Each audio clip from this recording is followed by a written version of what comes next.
Oke, Bismillahirrahmanirrahim. Assalamualaikum warahmatullahi wabarakatuh. Sebelumnya perkenalkan, saya Sabita Imanila dengan NIM 117230029 dari kelas SIG GMA. Sini saya akan sedikit menjelaskan mengenai proyek saya, yaitu analisis area terdampak pembangunan jalan tol Kelurahan Kateguhan, Kecamatan Sawit, Kabupaten Boyolali.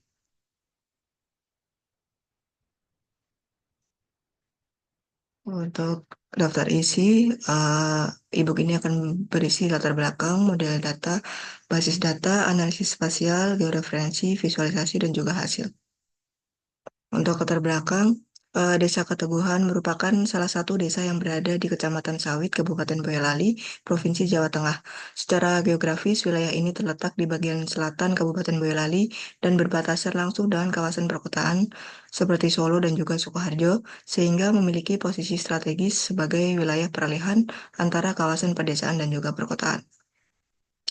Keunikan Desa Keteguhan terletak pada perpaduan antara karakter pedesaan yang masih kuat dengan pengaruh perkembangan kawasan urban di sekitarnya. Masyarakat Keteguhan umumnya memiliki ikatan sosial kuat, tercermin dari aktivitas gotong royong, tradisi lokal, serta kehidupan sosial yang masih terjaga. Selain itu, Desa Keteguhan memiliki peran penting dalam konteks perencanaan wilayah kecamatan, terutama sebagai kawasan yang berpotensi terdampak oleh pengembangan infrastruktur transportasi dan peningkatan aktivitas lalu lintas regional. Kondisi ini menjadikan Keteguhan menarik untuk dikaji lebih lanjut, baik dari aspek tata ruang, lingkungan, maupun sosial ekonomi, guna memastikan bahwa proses pembangunan yang berlangsung dapat tetap selaras dengan daya dukung lingkungan serta kesejahteraan masyarakat setempat. Untuk data yang digunakan pada proyek ini, yang pertama itu data vektor. Data vektor menyimpan koordinat matematis untuk titik, garis, dan juga poligon, lengkap dengan atribut deskriptif seperti nama atau jenis fitur. Data vektor yang digunakan dalam proyek ini berformat SAP. Kemudian data raster. Data raster terdiri dari piksel atau cell grid, di mana setiap piksel menyimpan nilai numerik seperti intensitas warna dan sebagainya. Untuk data raster yang digunakan pada proyek ini berupa citra satelit Google Earth. Kemudian basis data, di sini terdapat basis data spasial, yaitu merupakan data yang merepresentasikan orientasi geografis, lokasi, dan bentuk objek di permukaan bumi. Dalam peta kelurahan Kateguhan, data spasial disajikan dalam format vektor, seperti garis merah untuk jalan lokal, poligon, dan format raster berupa citra. Kemudian basis data atribut atau non-spasial merupakan data deskriptif yang menjelaskan karakteristik atau keterangan dari objek spasial tersebut. Seperti area merah muda memiliki atribut jarak 10 meter dengan keterangan sangat terdampak atau nama wilayah seperti Kelurahan Kateguhan.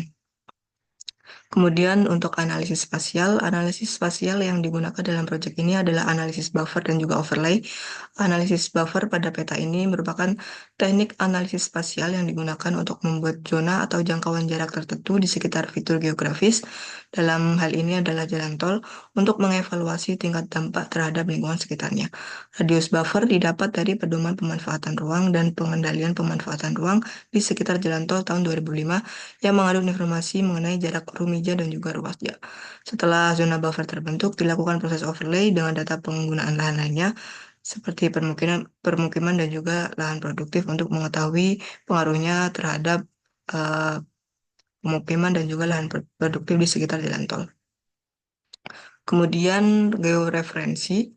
Georeferencing adalah proses pemberian koordinat geografis pada data seperti peta, hasil pemindaian, scanning, atau citra satelit mentah agar data tersebut berada pada posisi yang benar di permukaan bumi. Tahapan dalam proses georeferencing yaitu input data berupa data raster, kemudian mengidentifikasi titik kontrol atau GCP pada citra, kemudian memasukkan nilai koordinat sting dan northing dalam data raster yang digunakan. Data sting dan juga northing didapat dari Google Earth. Kemudian melakukan transformasi dan juga penyimpanan data. Untuk GCP yang dihasilkan, yang dibentuk, itu contohnya sudah seperti ini. Kemudian untuk visualisasi, berikut adalah beberapa jenis visualisasi yang ditampilkan dalam peta tematik untuk analisis dampak pembangunan jalan tol di Kelurahan Kateguhan. Yang pertama itu ada objek utama berupa jalan tol. Ini merupakan sumber utama dampak yang dianalisis terhadap lingkungan sekitar. Kemudian buffer atau zona dampak. Peta menampilkan zona jangkauan dampak bertingkat dengan gradasi warna, yaitu radius 10 meter dengan warna merah muda yang sangat terdampak, 20 meter berwarna kuning, dia terdampak, dan 60 meter berwarna hijau muda, itu kategori cukup terdampak. Zona ini mengidentifikasi tingkat kerentanan bangunan dan lahan terhadap risiko fisik, kebisingan, dan polusi akibat keberadaan jalan tol. Kemudian terdapat jaringan jalan. Peta menunjukkan jaringan jalan lokal yang divisualisasikan dengan garis berwarna merah tipis. Kemudian data penggunaan lahan. Visualisasi ini menunjukkan hubungan antara distribusi jalur tol dengan pola pemukiman warga dan lahan produktif di Kelurahan Katuguhan. Kemudian untuk hasilnya berupa peta tematik, peta analisis area terdampak pembangunan jalan tol Kelurahan Katuguan.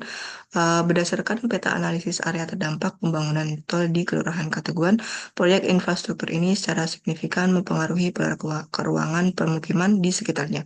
Sebagian wilayah permukiman berada di kategori zona cukup terdampak pada radius 60 meter, yaitu yang berwarna hijau muda. Kedekatan jarak ini mengindikasikan bahwa sebagian besar pemukiman menghadapi dampak lingkungan jangka panjang seperti kebisingan, getaran, dan polusi udara atau debu, meski dengan intensitas yang tidak setinggi radius-radius lebih dekat dengan jalan tol, yaitu 10 meter dan juga 20 meter. Dan daftar pustaka yang saya gunakan, sekian presentasi dari saya. Apabila ada kurangnya mohon maaf. Wassalamualaikum warahmatullahi wabarakatuh.